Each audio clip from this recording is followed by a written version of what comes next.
Olá! Hoje nossa conversa é sobre uma figura, assim, gigante no pensamento ocidental. Agostinho de Hipona. Viveu lá entre 354 e 430. Uma mente, né, Isso. que até hoje provoca discussões, reflexões. A gente vai se basear em algumas fontes biográficas para seguir a trajetória dele, desde o comecinho lá no norte da África romana, Uhum. até ele se tornar, bom, um dos pilares da teologia cristã. A ideia aqui é explorar os momentos cruciais, sabe? As influências, as ideias que moldaram essa figura tão complexa. Tem de tudo: busca intelectual, dilemas pessoais, muito fervor espiritual. E já começa complexo na origem, né? Nasceu em Tagaste, hoje Argélia.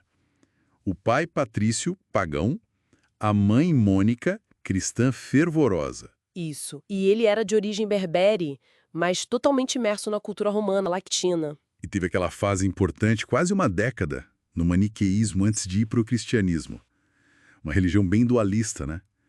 Bem versus mal cósmico, exatamente. Uma visão bem particular do universo. Então, essa juventude. Estudos de retórica em Cartago, um período que ele mesmo descreve como. Dissessos. Teve um relacionamento longo, não oficial.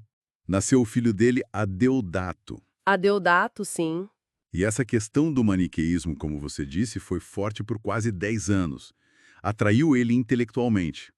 Mas o caminho para a conversão cristã, ele foi mais sinuoso. Outras ideias entraram aí. Tipo o quê? Bem, o neoplatonismo, por exemplo. Aquela filosofia mais abstrata, espiritualizada sobre o uno, a alma. Isso deu para ele uma alternativa ao materialismo dos maniqueístas. Ah, entendi. E, claro, a figura de Ambrósio, o bispo de Milão.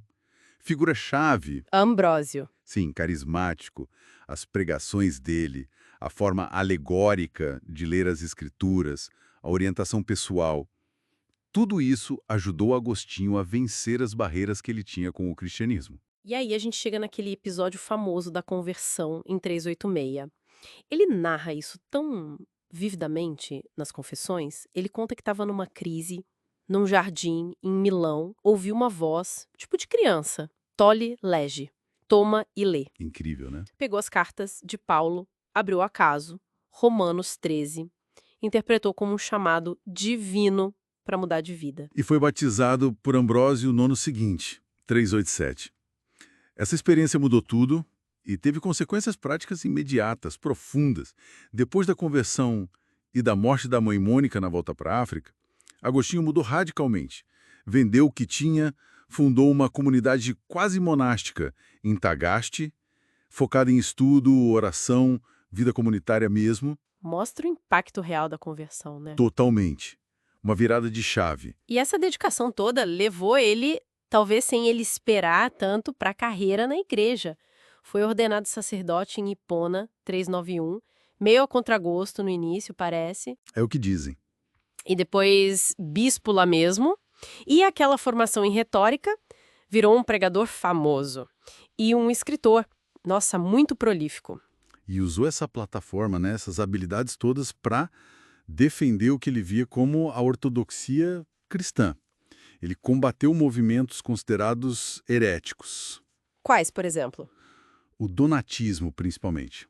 Era um cisma na Igreja da África, muito focado na pureza dos clérigos que davam os sacramentos, sabe?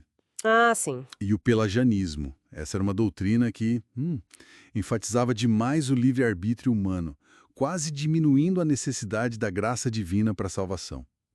E foi nessas brigas, nessas controvérsias que ele aprofundou as ideias dele sobre graça, pecado original, livre-arbítrio.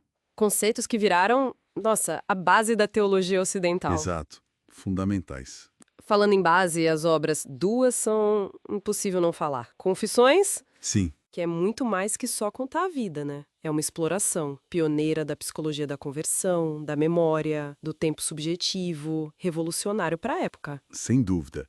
E a outra é A Cidade de Deus. Essa veio depois do saque de Roma em 410, né? Pelos visigodos. Isso. Ali ele constrói uma filosofia da história.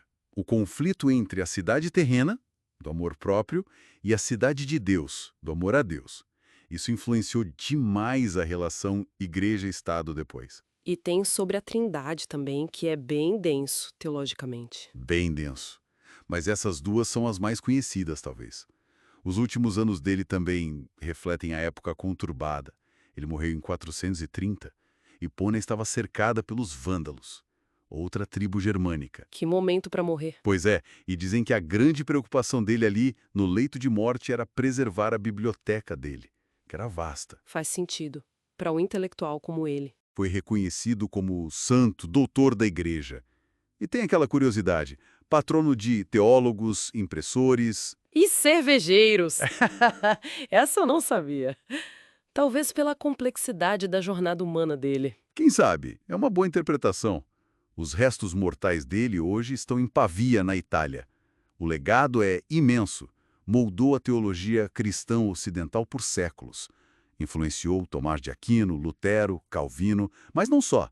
As reflexões sobre vontade, tempo, memória, linguagem, elas dialogam até com a filosofia moderna. Hannah Arendt, Wittgenstein.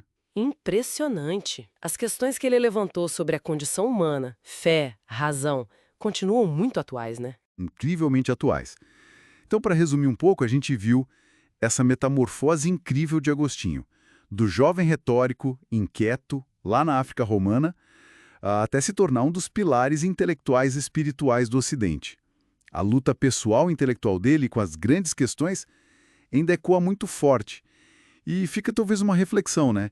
Como essa jornada dele, passando pelo paganismo do pai, maniqueísmo, ceticismo, neoplatonismo, antes de chegar ao cristianismo, como isso talvez ilumine a natureza da busca humana. Essa busca por sentido, por verdade, que muitas vezes não é uma linha reta, sabe? Essa peregrinação entre ideias, crenças, parece algo inerente a quem busca entender o mundo e a si mesmo. Algo que vai além da época dele.